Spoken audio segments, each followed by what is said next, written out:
మానని పుండ్లు లేదా వేళ్లు నల్లబడడం వల్ల కాళ్లు కోల్పోతున్నారా?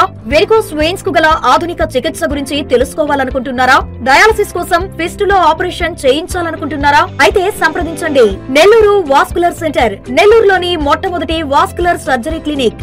Doctor Y Sudarshan Reddy, gold medallist, Madurai medical college vascular and endovascular surgeon. గత 5 సంవత్సరాలుగా మదురై మరియు చెన్నైలోని హాస్పిటల్స్ నందు పనిచేసిన విశేష అనుభవంతో ఇప్పుడు మన నెల్లూరులోని పొగతోట నందు నెల్లూరు వాస్కులర్ సెంటర్ ను ప్రారంభించారు. మా ప్రత్యేకతలు: కాళ్లు కోల్పోకుండా రక్త ప్రసరణ మెరుగుపరుచుకునే చికిత్స, వెరికోస్ వెయిన్స్ కు లేజర్ చికిత్స, డయాలసిస్ పేషెంట్స్ కు సన్నని నరాలు ఉన్న ప్రత్యేకమైన వాస్కులర్ సర్జరీ ద్వారా ఫిస్టులా ఆపరేషన్ చేయబడును. సంప్రదించండి నెల్లూరు వాస్కులర్ సెంటర్, సుబ్రహ్మణ్య స్వామి గుడి ప్రక్క వీధి, సండే మార్కెట్ ఎదురుగా, పొగతోట, నెల్లూరు. Phone number 7200605743.